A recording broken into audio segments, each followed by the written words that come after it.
This season, Instacart has your back to school. As in, they've got your back to school lunch favorites, like snack packs and fresh fruit. And they've got your back to school supplies, like backpacks, binders, and pencils. And they've got your back when your kid casually tells you they have a huge school project due tomorrow. Let's face it, we were all that kid. So first call your parents to say I'm sorry, and then download the Instacart app to get delivery in as fast as 30 minutes all school year long. Get a $0 delivery fee for your first 3 orders while supplies last. Minimum $10 per order. Additional terms apply.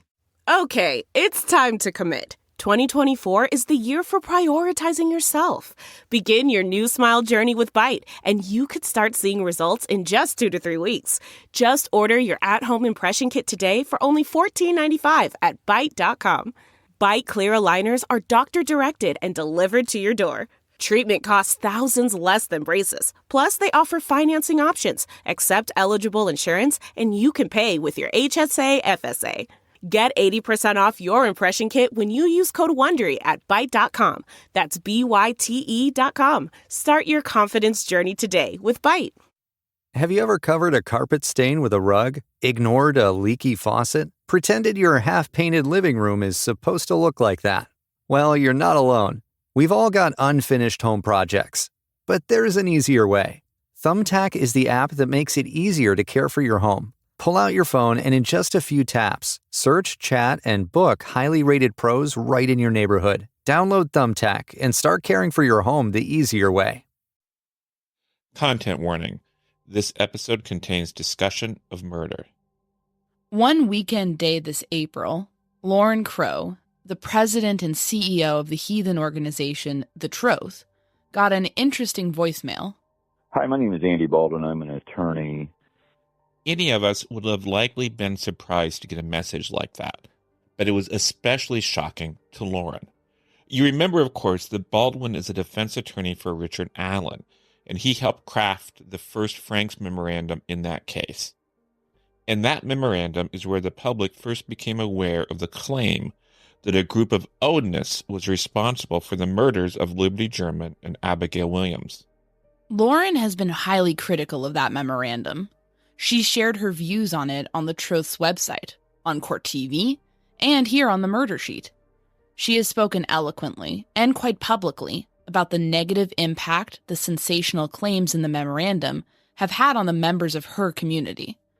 So why on earth was Baldwin contacting her now, more than 6 months after the release of the memorandum, and just a little more than a month before the date the trial was then scheduled to begin?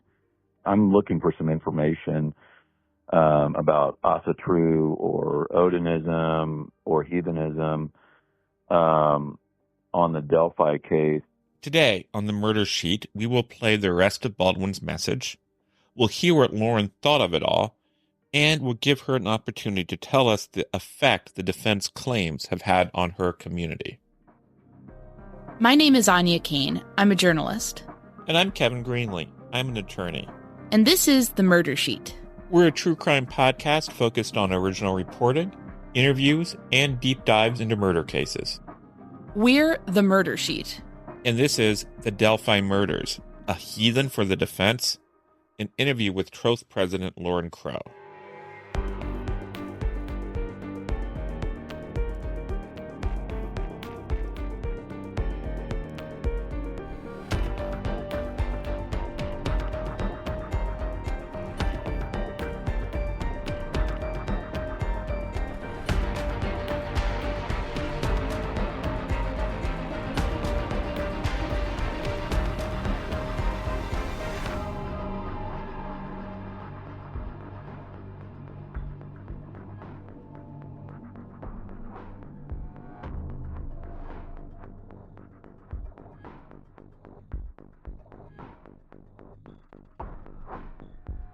So, Lauren, we've had you on the show a number of times. We've gone on your show.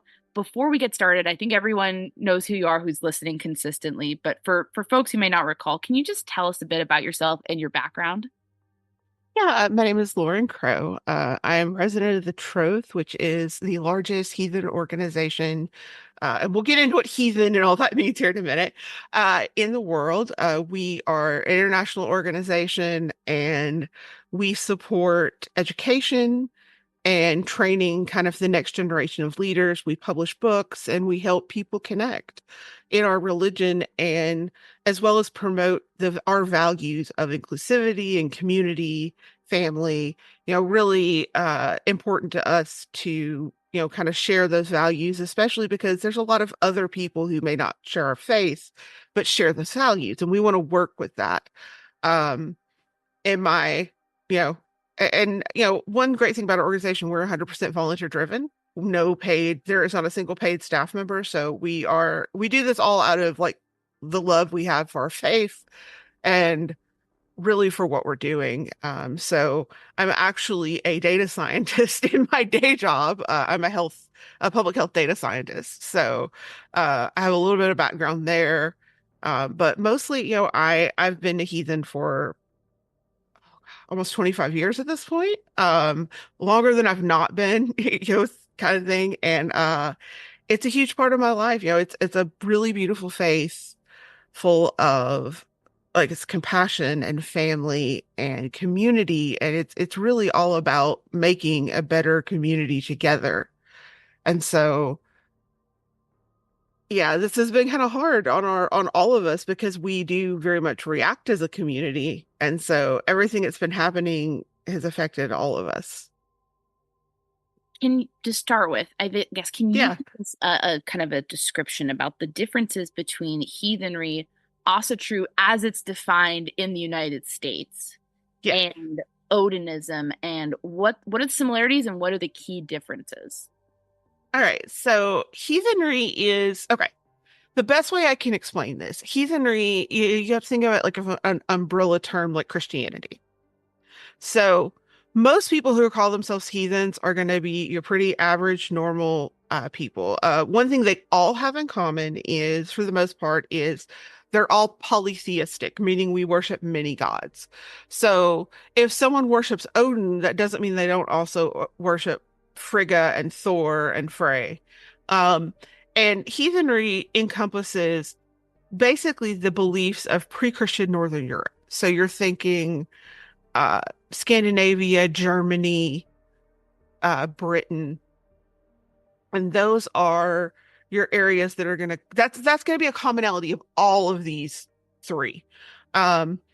Most people who are heathenry tends to be, though, most people who call themselves heathen tend to be very moderate to progressive.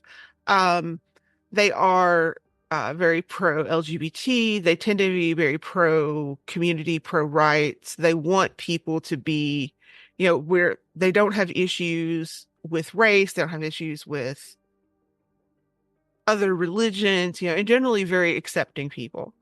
Asatru in the United States gets a little fraught. You kind of have two camps. You have older people who've been in the religion as long as I have or longer, where Asatru was the given term. And so they may believe exactly like I believe, but refer to themselves as Asatru because back in the day, everything was Asatru. However, a lot of more younger, newer practitioners, Asatru tends to be a much more conservative, especially when you get into groups like the Asatru Folk Assembly, who are anti-LGBT, anti-trans, any kind, like they're very, very conservative, alt-right almost. They are very much for traditional gender roles, and they don't believe that non-whites can be a part of our faith. Then you get to Odinists. So Odinism is a prison gang with religious markings. In the United States, the modern kind of Odinism movement was started by a woman named Elsa Christensen, who was a Nazi, and I'm not exaggerating. She was a member of the Nazi Party during World War II. And she is most notoriously known for two things. One is kind of bringing together a lot of the nascent groups in the 1970s and influencing them for bad. And two, she's really known for starting the first prison work. And her prison meetings and worship were really just a cover for political and gang organizing.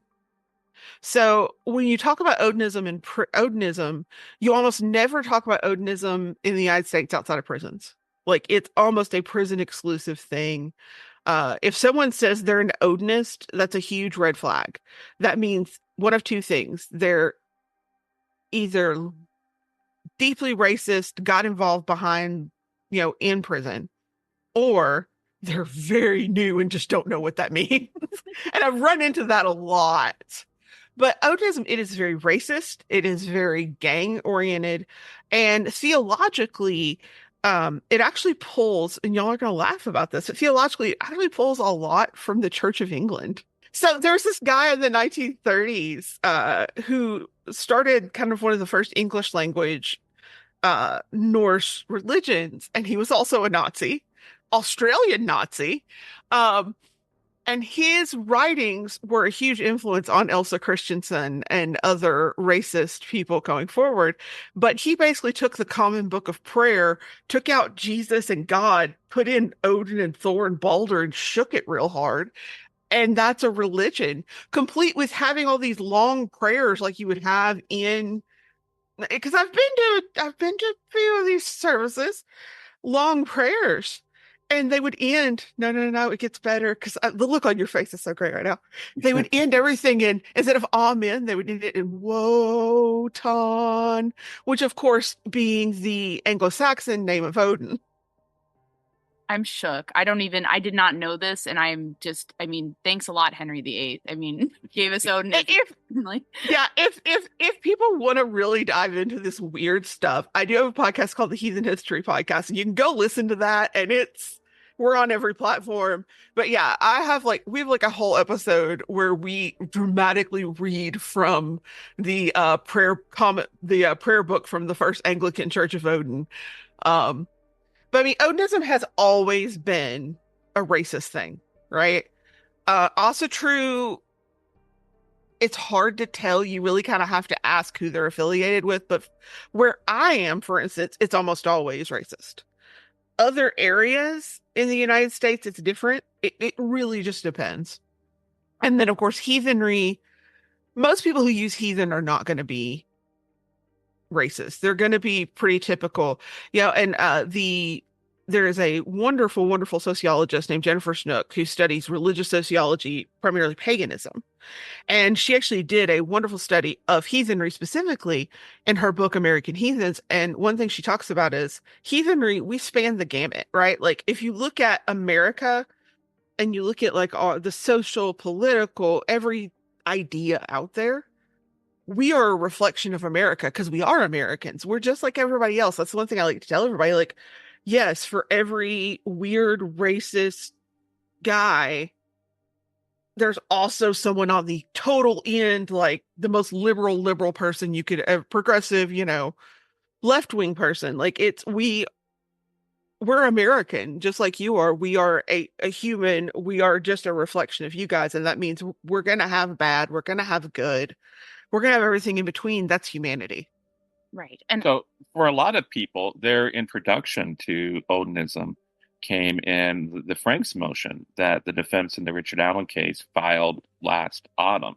And I was just wondering, how did you feel about the way Odinism was characterized in that motion? Well, I too lived through the Satanic Panic, and that's how I felt.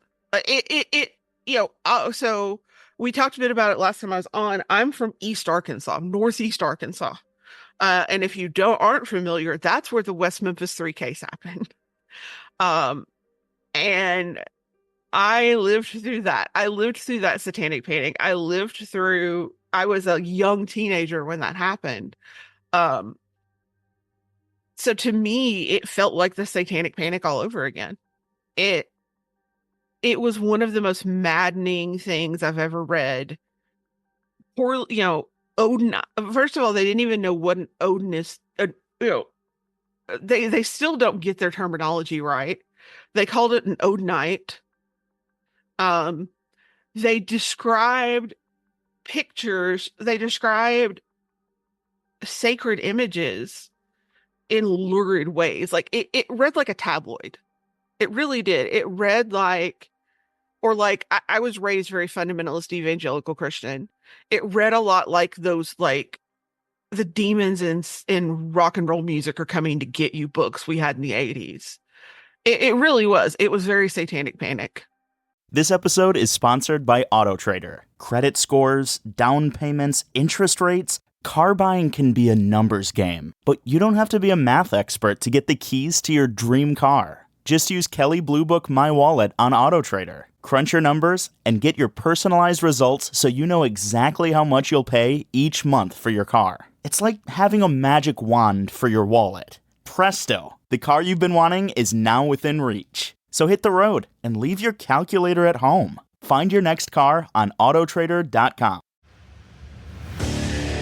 What makes a life a good one? Is it the adventure you have? Or the friends you find along the way? Maybe it's pursuing your passion while striving to protect, defend, and save what you believe in every single day. So, what makes a life a good one? In the Coast Guard, we think it's all of the above and more, but you'll have to find out for yourself. Visit gocoastguard.com to learn more. One thing I'm curious about is, did you feel like it made distinctions between heathen and asatru and Odinist, or was it conflating those things? Oh, it absolutely conflated them. 100%. Just the simple fact that the gentlemen who have been accused of being the actual murderers are not Odinists, right? That the guards that they're accusing are heathen, right? Like, they're basically trying to conflate everything is Odinism, and that bothers me a lot because it's not. That's like, I keep saying, like, that's like there was a murder, right? And it had all the classic hallmarks of Catholicism. So let's go and arrest a couple of Mormons. That's where we are right now with this. That's what it feels like. They're very drastically different beliefs, focus, and, in as much as what I've dug around in these gentlemen who've been falsely accused don't seem to be great people, that does not mean that they should be tarred as murderers solely because of their faith. Yeah, it almost strikes me as not everything Italian is related to the mafia or Cosa Nostra. Like, there's a subsection within there, but if we were to say everything Italian is the mafia, that would come across somewhat problematically. Yeah, I mean, I live in Arkansas, and you deal with this constantly living somewhere like Arkansas or Alabama, or it's the horror, the jokes, but the problem is this is serious, because this kind of accusations can cost people child custody, their jobs, friends, family. Like, I know that the defense feels that they need to do whatever they can do to best try to get Mr. Allen found not guilty. I understand that, right? And I also believe that every person, no matter how I feel about them, deserves the best legal representation possible. I don't think Richard Allen's getting that, but, I do think that Richard Allen I do feel that what they've done is basically hurt an entire community of people to try to save one person. And you have made your opinions about this motion clear, not only on our program, but on nationwide television. And so, yeah, considering all of that, one day you find you get a voicemail from Andy Baldwin. Oh yeah, it's late Saturday night too. It was like Saturday evening, and I get the voicemail for the organization. So I get this voicemail, and I'm like, I listen to the first 10 seconds and I stop it. I go, no. So then I reverse look up the phone number just to make sure that this isn't a prank call. It certainly wasn't a prank call. We are going to play for you now the entire voicemail message that Andrew Baldwin left for Lauren. The only edit in it we made was to remove Baldwin's cell phone number. Hi, my name is Andy Baldwin. I'm an attorney, and I read an article about the case that I'm working on from somebody on this webpage, and even though it was kind of critical of us, I think that we can reach kind of a common. I'm looking for some information about Asatru or Odinism or heathenism on the Delphi case in Indiana, and that was what the article was about, because I think there's a misunderstanding. We are actually on your, I guess I would say we're on your side.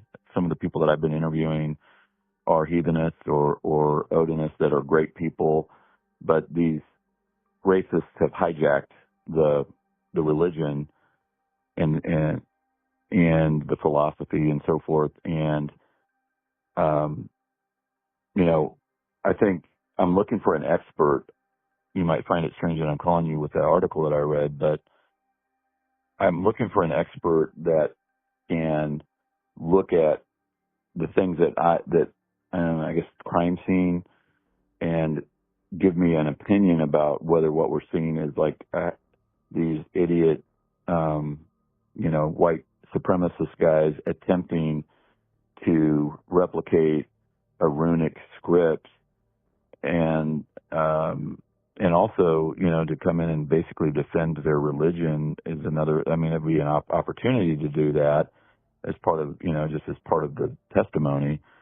And I know I may not be making sense, but I'd love to talk to somebody. I like that article actually a lot, because I subscribe to a lot of what was said in there, and I think there's just a misunderstanding of stuff, and that's fine. And if we end up agreeing, we may end up agreeing to not agree, I guess, or agree to disagree. But I don't think so. I think we'll actually have a lot of common ground. And this is my cell phone, which please don't give that to anybody. But 317. Sorry for the long message. And if I don't hear from you, that's fine too. But I'm really just looking for some guidance. And again, I'm not just saying this. Some of the best people that I've worked with, in terms of actual witnesses and so forth, especially one particular person really has been terrific, and I'm a big fan of hers. And she did give me some information, but she's not like a rune. She's not like, she knows about runes, but she's not. It's not like her thing. And that's one of the things that I'm really looking for, somebody that really understands runes, so they can look at what the crime scene.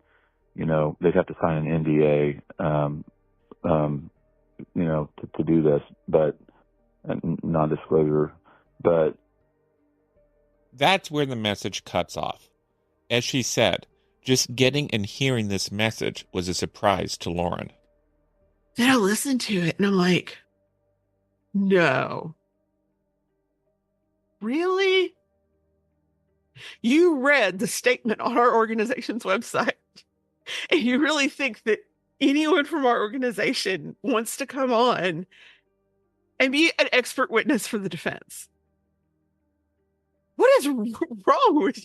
Then it led to this conversation with a couple of my officers, where we're just all shocked. And then I texted you guys because I'm like, y'all ain't gonna believe this. Then, of course, I texted our lawyer because I'm like, you ain't gonna believe this. It was pretty shocking to hear from you. Yeah. About it. I imagine probably more shocking for you. Just to get a sense, so would that have been around Saturday, April 6th? Does that sound right in terms of? Yeah. And of course, this is just a little more than a month before a trial was scheduled. Of course, the trial has been postponed. But 5 weeks out of it from a trial, they're contacting, trying to find an expert on Odinism to back up their theory.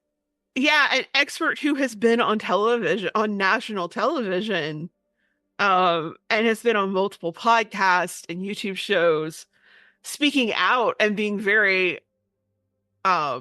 vocal. And even we have a statement on our website, and that's what he referred was the statement on our website. Our statement on our website was very anti that first Franks motion. And so it was, I'm not going to lie, it was shocking. I'm looking at this going, first of all, no. But second, I'm not going to lie, there's a part of me that wants to call him and talk to this guy just to hear what he wanted to say, but I didn't because I just decided it wasn't worth it just wasn't worth it. But dang, like, I'm not kidding. Like, I'm shocked because I'm shocked. I'm shook. And I genuinely, this has been so harmful to my community. And not just my organization, like all of us. Like, and this is an international story, right?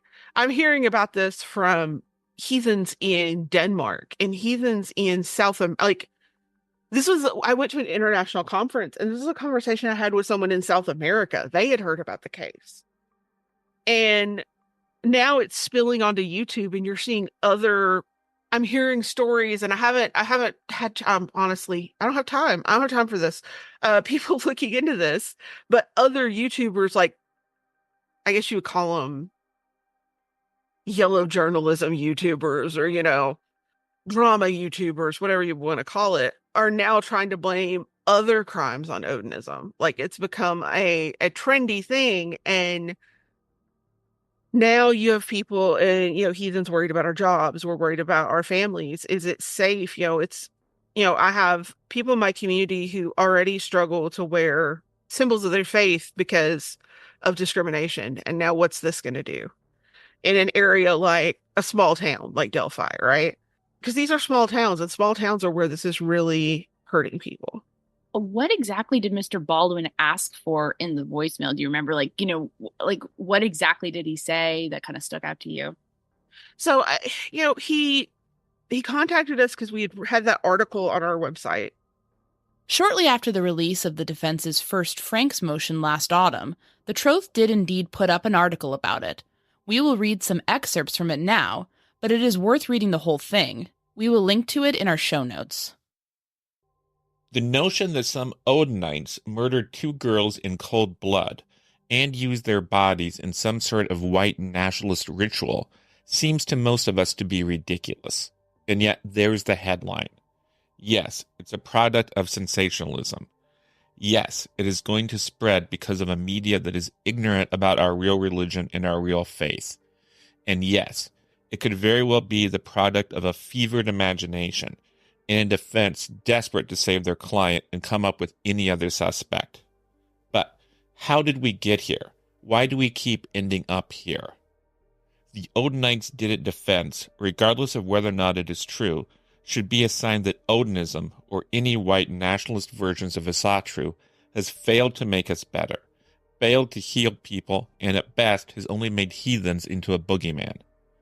This isn't the first time pagans around the world have had to weather a storm generated by sensational headlines. While some, like the satanic panic of the 80s, were surely a bugbear created by a desperate media, the headlines about white nationalist groups claiming paganism is a seemingly endless drumbeat. And he was really reiterating it was just a misunderstanding, and he needed information on Odinism and Asatru, and that we were misunderstanding their point. That was the big thing. And I'm like, my thought was, I've read the Franks motions. I've read all your motions. I don't think I'm misunderstanding anything. I think you are. And like I've said so many times, if any of these lawyers had called any of us before they filed that first Franks motion and spent 30 minutes on the phone, they could have had a much better motion that wasn't a witch hunt against my faith. What could that have looked like? A way to kind of, put forward what they feel is a good theory, but perhaps not malign an entire religion? Focus on Odinism being a gang. Focus on the prison gang aspect, right? So you don't have to talk about it being it's not a religious sacrifice. This was a gang. We know that, here's the thing. We do know for a fact that some of the other gentlemen that have been accused are involved with a different gang called the Vinlanders. So you just simply, you don't talk about this as a religious cult and a cult killing. You talk about this as a gang kill. You frame it as these guys are part of Vinlanders. Vinlanders are known to be a racist gang. You frame it that way. You frame it in terms of gang activity, and then you can leave religion completely out, because that's what Odinism is. Two, there's a tie there of these other men who are involved in a known, motorcycle gang. So to me, that makes a lot more sense than this is a religious sacrifice, when there's no evidence of there ever being anything like that on record anywhere. Did you end up having any sort of contact with Andrew Baldwin or his team over this? No. I texted a couple of times, but I ended up not talking with him. It just seemed like, that was kind of the consensus of the board, and, everyone else, we kind of decided not to talk to him because it just didn't seem like the best idea. And I, quite frankly, don't have the highest opinion. And I am sometimes known when I get to lose my temper and not be able to keep my mouth shut. So, girls, I might have not been very kind. So, I just decided that was the best thing to do. And it does worry me, though, because, who else are they going to bring in, right? Are they going to bring in Nancy Grace's expert, who was an expert on a completely different prison gang? I mean, at the same time, I'll be honest, I would have hurt their case. I don't know there's any way, shape, or form I could have helped their case, because I would have gotten up there and I would have told the truth, and the truth does not help their case as regards to their theory. Would you have had to sign a non-disclosure agreement in order to work with them? I have no idea. No Did clue. they offer you any money or anything, or let you know what they wanted you to say? They told me they had a budget. He told me he had a budget of $5,000 for the expert, but I got as far as that voicemail and a couple of texts trying to schedule a phone call, and that was it.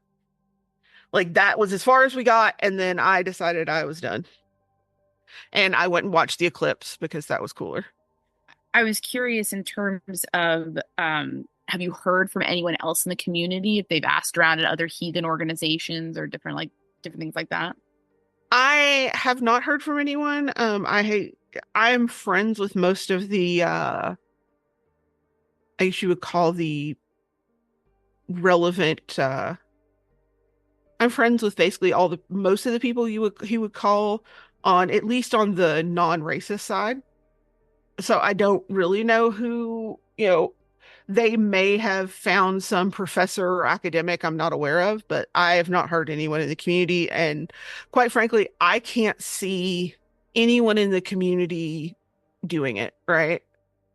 Because everyone's pretty, I will say that this is kind of a uniting thing among all of us, and we don't always agree on a lot. I think all of us are pretty angry about this. So I think if he's going to find an expert, he's going to have to find some academic, and that academic probably will not have the best credentials.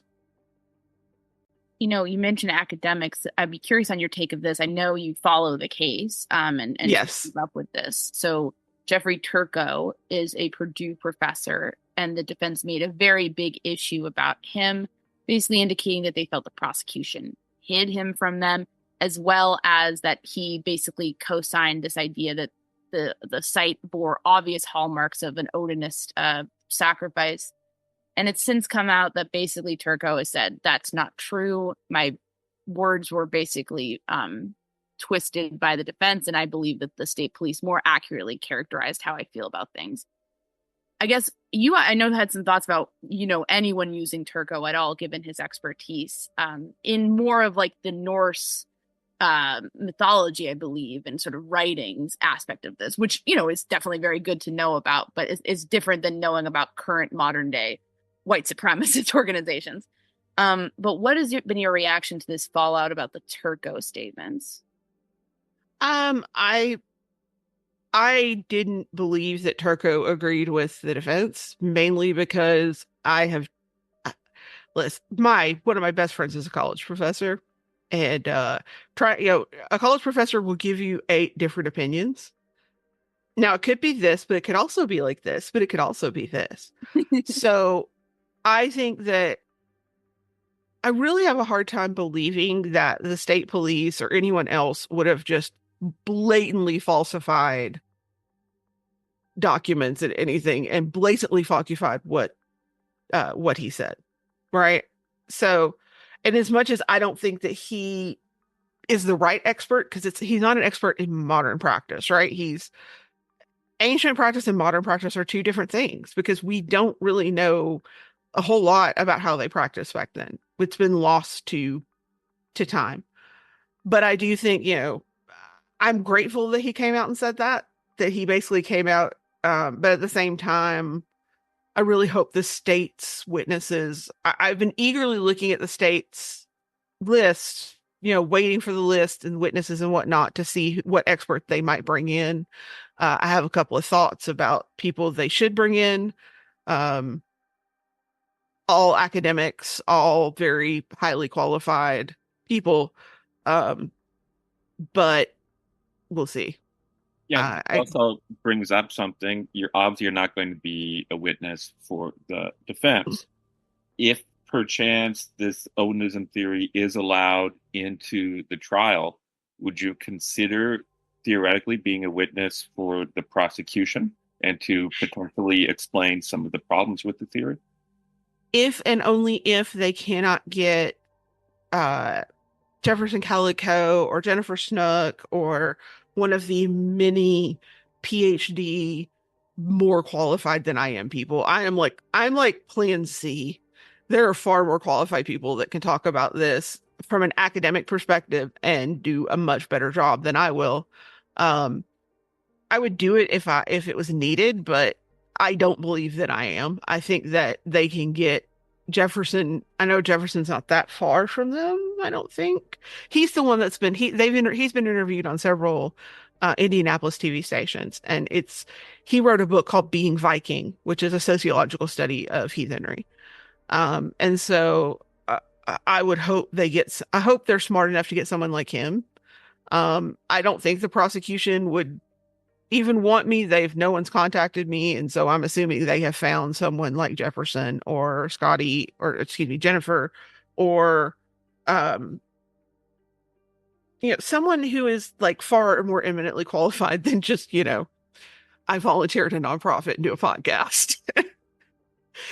Pete, the thing is, I know that juries are impressed by letters after names, and I think, frankly, juries are also impressed by people who know what they're talking about. And anyone who listens to you speak on this subject fit that bill.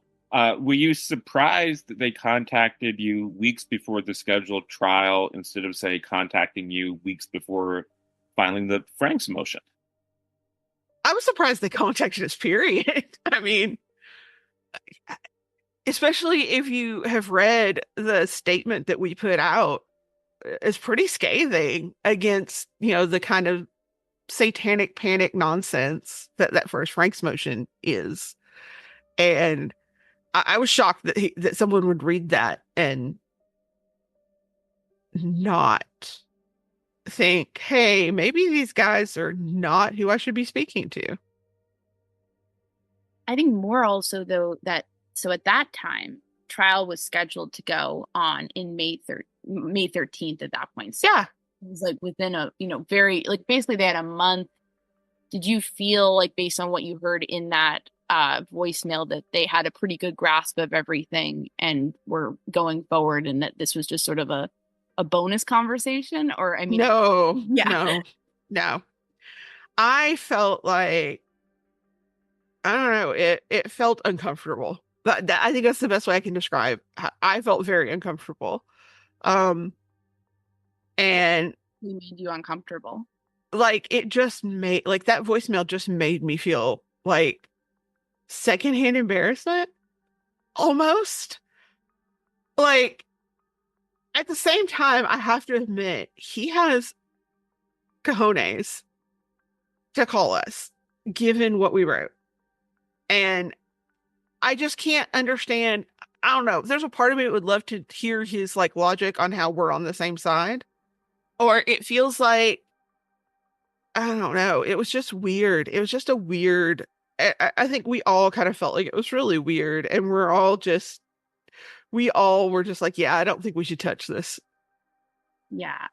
I think it's a shame because I think perhaps if those constructive conversations had happened early on prior to publication, that could have been a really good opportunity for a stronger filing and a stronger knowledge base of the issues, and avoiding maligning a large group of people who don't deserve it. Well, also a stronger relationship with his local community, because I've gotten calls from a lot of pagans in Indiana, especially around Indianapolis, who've been very upset and very scared. And that would have also led to a better relationship with the community, because now you're able to say, okay, we understand what Odinism is. We understand it's a prison gang. We understand this could be gang related. So let's work on, whatever we need to do to fix that situation, right? And let's focus on that. And then your local pagan community, then, they could have been like, this is not about religion. This is gang affiliation, blah, blah, blah. They could absolutely have made this a better filing. Nothing in their filing has made me think that, has given me any indication that it's true, but at least would have been but at the same time, it wouldn't have been would it have gotten this press? Would it have done what it has done to this case and caused the amount of confusion and discussion? I on one hand, it might be a good strategy just to cause this much confusion, or maybe, there's been a lot of lively debate. I am in your Facebook group. There's been a lot of lively debate about like, what's their strategy on this? And at the end of the day, I don't know. I'm not a lawyer. If you ask me about on their computer programming strategy, I could help you, but no, not this. I see a lot of online discussion about this. As you said earlier, there's some people now saying that, the Odinists are responsible for other serious crimes. And I see people trying to make it into a joke, or if there's something unexplained in this world, it must have been Odinists. Odinists were on the grassy knoll of JFK or whatever. How does it make you feel to see Odinism being discussed like either it's a joke or they're the big boogeyman of the world? So first of all, in our community, it's the Odinites did it. Yeah. We make that joke. Explain that joke. Yeah. So in the Franks filing, they didn't call it Odinists. They called it Odinites, which is a rock. It's not a person.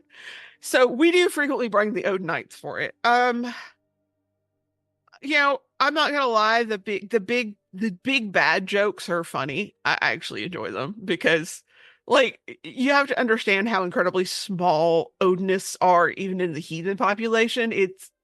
It really is equivalent to the racist Christian identity in regular Christianity, right? It's a very small population. And so it is kind of funny to make those jokes. However, when people start making the Odinists are behind this crime and that crime, and I'm like, it's annoying at first, and then it gets disheartening because they're putting up our sacred symbols as some sort of like mark of a serial killer or something. And it's hard. It's scary. There are people who are afraid to wear our sacred symbols now out because they're afraid, of being confronted. And I say this as a true crime person, someone who likes true crime. A lot of true crime people are a lot. And they tend to get caught in one theory and then they just follow that theory forever. It's actually one of the few things I've not encountered in your community that I've encountered in other ones. That's where people will smartest listeners in the world. You do. Well, I mean, I'm one of them. That's why. Yeah. But it becomes this thing where they just get stuck in one theory, and whatever theory that is, they're whether they're bought in because it's bringing in views, or they're a viewer and they're bought in because of some parasocial belief from their favorite creator. The fact of the matter is, it is terrifying when some rando person comes up to you and starts talking to you about the Delphi case because you're wearing a Thor's hammer. And that's happened to people, or being asked if you're Odinist, being asked about Delphi when you're just trying to get your groceries. It's a little terrifying from some random stranger. And so I think that it's hard, and it's hard on people. There's already a level of fear for American heathens, especially because of the things going on in this country, and because of political fears based on loss of rights, because of certain plans that certain politicians have in place. So add to this now this idea that we may be the boogeymen, and you're basically looking at a group of people who are genuinely terrified that we're going to end up, on a list or something. It's scary. It really is scary. And you're just going to end up getting accused of being a racist, a child murderer, a Nazi, whatever. It's hard. And I really, the people who seem to want to blame everything on Odinists and want to paint everyone who worships the Norse gods as Odinists are doing something incredibly dangerous, and someone's going to get hurt. Yeah. And I really would encourage people who are kind of in that mindset of just considering how you would feel if it was your religion sort of on the top here, if everything Christian was associated with this is, sinister, goings on, then I think a lot of people would be rightfully upset. And we're normal. Most of us, we work, we have kids. We're pretty, okay, we might slide a little bit nerdy because we do like to discuss and argue about literature, but we're pretty normal, weird, we're a little weird, but aren't we all? But we're pretty normal people. We have our families, we mow our lawns, our faith is really the thing that's very different about us from everyone else. But quite frankly, to know most heathens, you wouldn't know unless you asked them if they were heathen. One question for you is just around the trial. It's not clear at this point whether or not the Odinism theory will even be allowed in because of possible lack of evidence around that. And so my question for you is, are you hopeful that it just gets dropped for lack of evidence and then this kind of is quelled somewhat, or are you concerned that the damage is already done as far as the perception to your community goes? I'm hopeful it gets dropped, only because it takes it out of the mainstream media, right? It's no longer a focus of the case. Now the case is focused on everything else. However, and the damage is done. There is damage done. There will be damage continuing to be done. And most importantly, there's a group of men whose lives have been completely ruined by this. And you can't take that back, right? Their names are there. If you Google their names, they're there. If you Google my faith, that stuff is there. I get Google alerts on keywords related to my faith, and it's if I get one now, it's almost always going to be about Delphi. And that's hard because now it affects search engine results, right? So trying to find information on my faith is being affected by Delphi. I think the damage is done, but I think the sooner that it's over, the easier it will be to repair, I guess is the best way. If we have to go through a long protracted trial where we're literally arguing Odinism and people are arguing misunderstandings, it's just going to make things 10 times worse, because at this point, I don't trust a fair and accurate portrayal of any part of the religion to be put forward. And that's just been my experience with not just the court. I'm talking about television. I'm talking about everything. I don't trust any of them to put forth a fair representation. who wants accuracy when you can have something lurid and boiled down that you don't have to question? If it bleeds, it leads. Yeah. Is there anything we didn't ask you about that you wanted to mention or include? If you're interested and want to know about, actual what all this actually is, you can go to our website. It's thetroth.org. We have a huge library about our faith. It's free. It's for everyone. And that's really important to me and to us that we have that information there. So you can go and see, and you can look at our activities. You can look at our blog. You can look and see just how painfully boring we are. and like how completely like normal we are, because that's kind of where we are as a group. I think that's something that like it boggles people's minds when they're talking about this, that, and the other. And I'm talking about, oh yeah, board meeting and bylaws. And they're like, aren't you some sort of like mystical? And I'm like, oh, no. No, we are still a nonprofit. We still operate like every other one. Like, I think that's, and ask questions, reach out to the, organizations. If it's not to us, to the Way of Fire and Ice and Ryan Smith.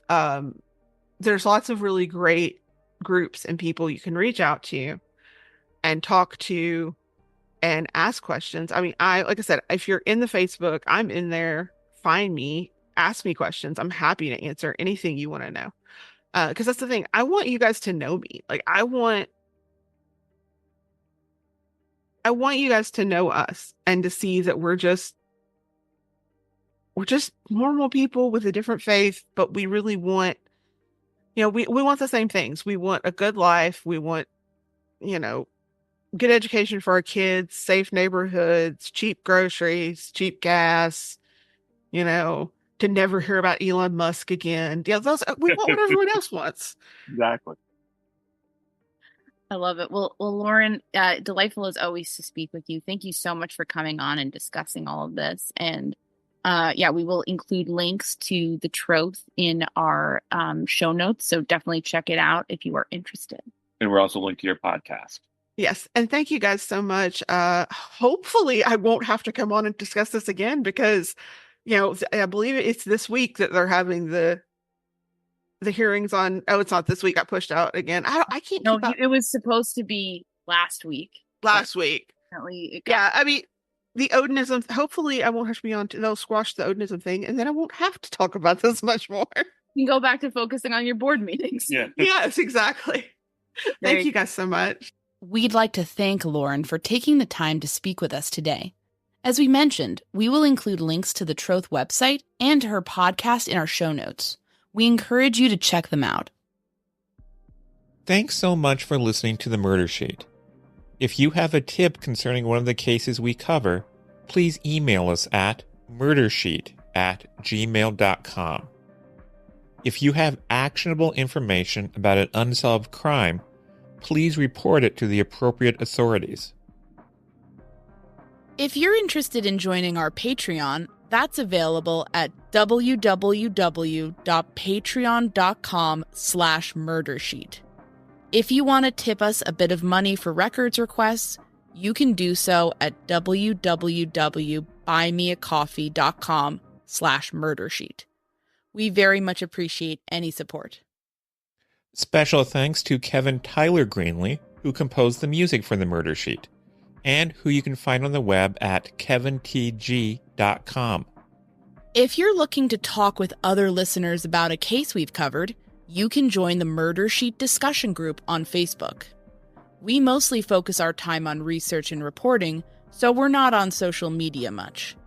We do try to check our email account, but we ask for patience as we often receive a lot of messages. Thanks again for listening.